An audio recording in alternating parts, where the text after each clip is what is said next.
तो हेलो बच्चों, हम लोग कर रहे थे क्लास 8 में चैप्टर साउंड को डिस्कस कर रहे थे और हम लोगों ने अभी तक लाउडनेस के बारे में पढ़ लिया था कि लाउडनेस जो है किस पे डिपेंड करता है, एम्पलीट्यूड ऑफ द साउंड पे डिपेंड करता है। तो वो किस तरह से स्क्वायर ऑफ द, अगर एम्पलीट्यूड 2 गुना बढ़ेगा तो लाउडनेस 4 गुना बढ़ेगा। तो लाउडनेस के बारे में हम लोग ने डिस्कस कर लिया था अच्छा खासा।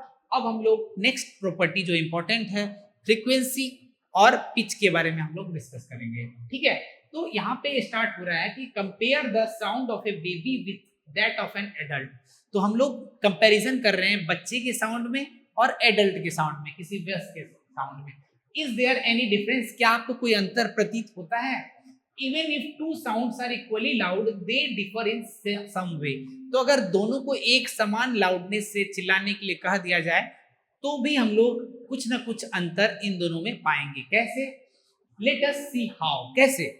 आई वंडर, बुझो कह रहा है कि I wonder why my voice is different from that of my teacher. अब देखो, बुझो तो एक स्टूडेंट है, वो बच्चा है, और टीचर एक एडल्ट है। तो वो सोच रहा है कि कैसे मेरा साउंड और टीचर का साउंड अलग है। The frequency determines the shrillness और पिच ऑफ ए साउंड। तो जो एक इंपॉर्टेंट प्रॉपर्टी हमने पढ़ा फ्रीक्वेंसी, तो वो जो फ्रीक्वेंसी है ये डिटरमाइन करता है कि पिच क्या होगा, किसी साउंड का पिच क्या होगा। तो अगर कोई ऑब्जेक्ट बहुत कम टाइम में बहुत ज्यादा बार वाइब्रेट कर रहा हो, वाइब्रेशन प्रोड्यूस कर रहा होता है, तो उस टाइम हम लोग कहते हैं कि उसका फ्रीक्वेंसी ज्यादा हो गया या फिर वो हाई पिच वाला साउंड हो गया। ठीक है, और पिच को ही श्रिलनेस भी दूसरी शब्दों में कहा जाता है। ठीक है, if the frequency of the vibration is higher we say that sound is shrill and has a higher pitch. तो अगर फ्रीक्वेंसी बहुत ज्यादा होगी तो हम लोग कहेंगे कि वो साउंड कैसी है, श्रिल है। तभी हम लोगों ने पढ़ा था कि एम्पलीट्यूड अगर ज्यादा है तो हम लोग उस टाइप के साउंड को लाउड साउंड कहते हैं, और एम्पलीट्यूड अगर स्मॉलर है तो हम लोग कह रहे थे उस टाइप के साउंड को फीबल साउंड। वही यहाँ पे कह रहे हैं कि अगर फ्रीक्वेंसी ज्यादा है तो उसको हायर पिच का साउंड कहेंगे या फिर श्रिल साउंड कहेंगे, और लोअर फ्रीक्वेंसी अगर होगा तो हम लोग कहेंगे उस तरह के साउंड को लोअर पिच का या फिर ग्रेव साउंड भी कहा जाता है। ठीक है, if the frequency of the vibration is lower तो वो फ्रीक्वेंसी, वो जो साउंड होगा लोअर पिच का होगा। For example, A drum vibrates with low frequency. तो ड्रम जो है वाइब्रेट जब करता है तो धीरे धीरे उसका वाइब्रेशन होता है, तो यानी लो फ्रीक्वेंसी का साउंड प्रोड्यूस करेगा, यानी लो पिच का होगा। Therefore it produces A low pitch sound. तो यहाँ पे देखिए एक बच्चे ने ड्रम को वाइब्रेट किया है, तो यहाँ पे देखिए धीरे धीरे इसका वाइब्रेशन हो रहा है ना। तो ये कितनी दूरी दूरी में इसका वाइब्रेशन दिखाया गया, यानी धीरे धीरे लो फ्रीक्वेंसी है इसका।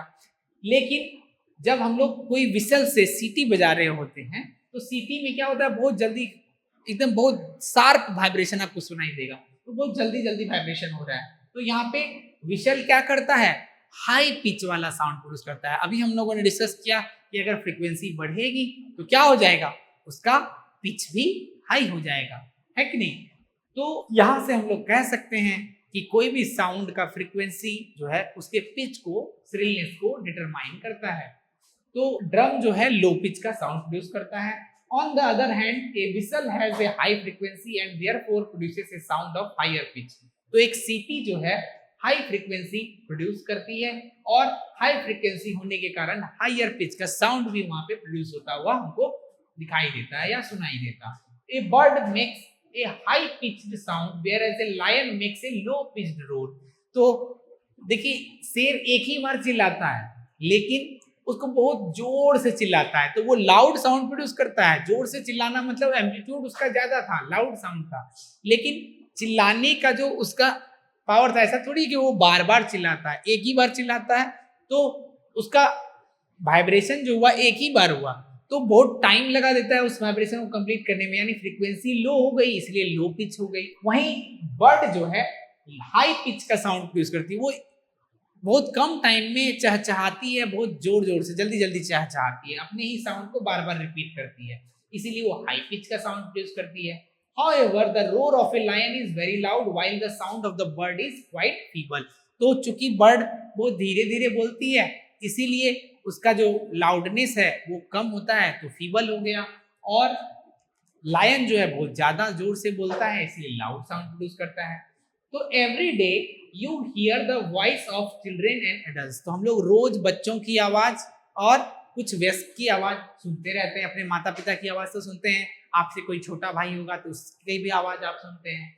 Do you find any different in their voices? क्या आप लोग को उन दोनों के वॉइस में क्या कोई अंतर नजर आता है या कोई अंतर प्रतीत होता है? Can you say that frequency of the voice of a child is higher than that of an adult?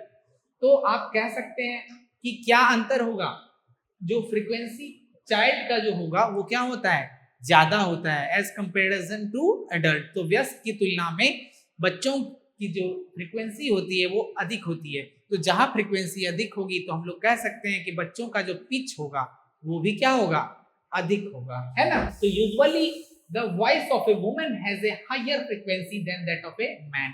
तो ज्यादातर क्या होता है, जो औरतें होती हैं, वुमेन होती हैं, वुमेन की फ्रीक्वेंसी मैन के कंपैरिजन में ज्यादा होता है, और बच्चों की जो फ्रीक्वेंसी होती है एडल्ट के मुकाबले ज्यादा होता है। इसीलिए पिच अगर बोले तो पिच सबसे अधिक किसका होगा, बच्चों का होगा, और वयस्क की तुलना में बच्चों का होगा, और पिच कम किसका होगा, मैन का होगा, है ना। तो इस तरह का एक क्वेश्चन जब हम लोग एक्सरसाइज को बनाएंगे तो एक क्वेश्चन इसी तरह से आएगा, ठीक है। तो हम लोग यहाँ डिस्कस कर चुके हैं कि किसका पिच क्या होगा, किसका फ्रीक्वेंसी क्या होता है, ठीक है। तो नेक्स्ट टॉपिक हम लोग स्टार्ट करने वाले हैं ऑडिबल एंड इनऑडिबल साउंड, ठीक है।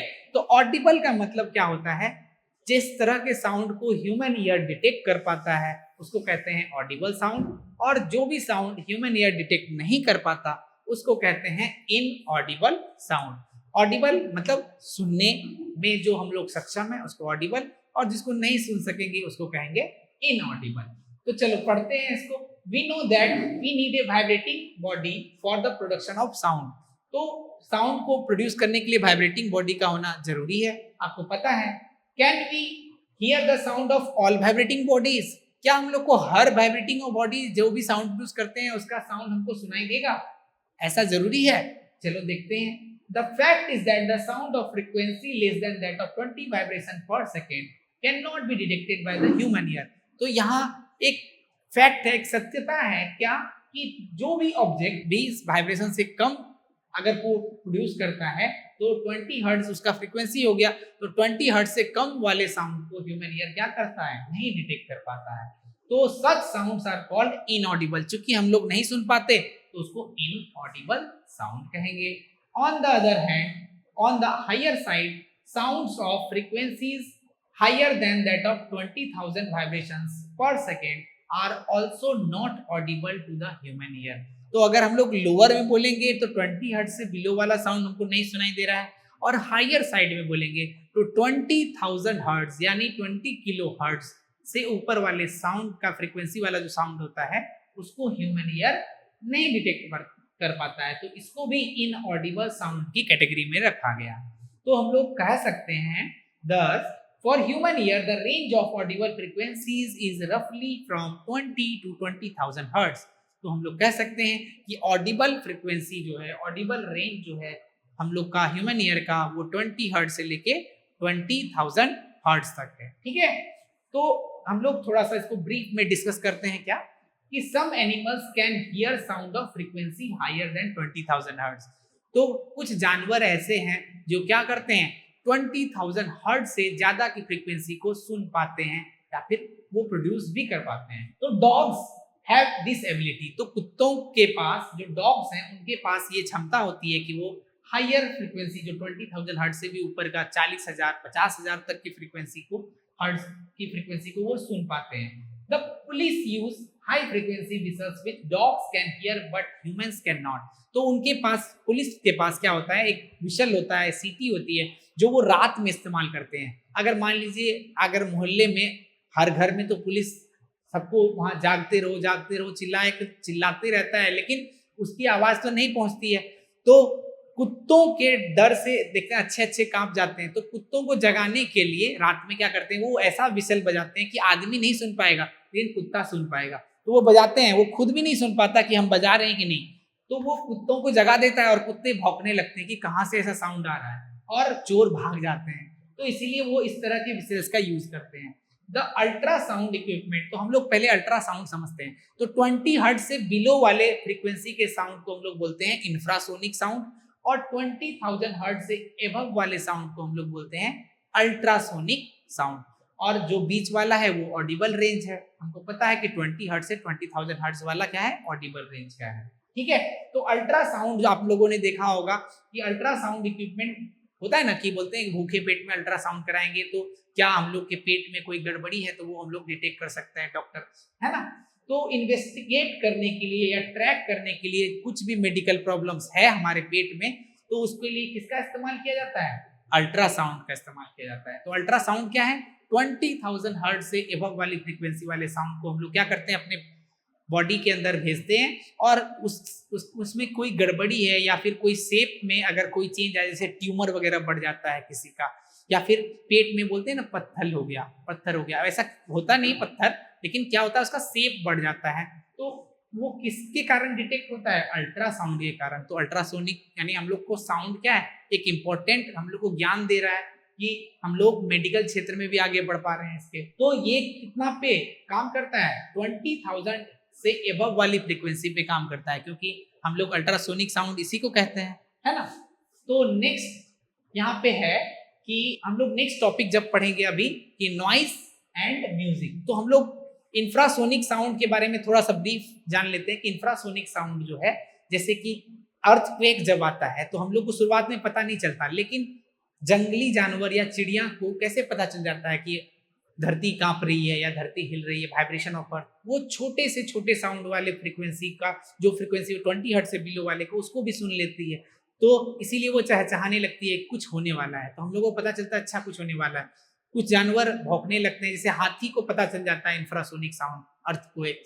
और बहुत सारे एनिमल्स हैं जैसे डॉल्फिन्स हैं, वेल्स हैं, ये सब जो है अल्ट्रासोनिक साउंड का डिटेक्ट कर लेते हैं। जैसे बैट्स हैं, चमगादड़ को रात में दिखाई देता है लेकिन दिन में नहीं दिखाई देता, तो वो अपना शिकार कैसे करता है दिन में, वो अपने से अल्ट्रासोनिक साउंड प्रोड्यूस करता है, और शिकार से टकरा के जब वो साउंड आता है तो इस तरह से वो डिटेक्ट कर लेता है कि कोई मतलब कोई प्रे है, वहां कोई शिकार है, हम उसको खा लेंगे। तो क्योंकि उसको दिखाई नहीं देता ना कि सामने में क्या है, तो दिन में दिखने की क्षमता उसकी छीन हो जाती है, कम हो जाती है, जिसके कारण वो अल्ट्रासोनिक साउंड प्रोड्यूस करता है और अपना शिकार कर लेता है और अपना जीवन यापन करता है ना।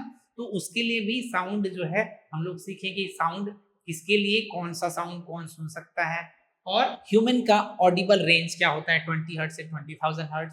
और आगे हम लोग नेक्स्ट टॉपिक में हम लोग पढ़ेंगे नॉइज एंड म्यूजिक।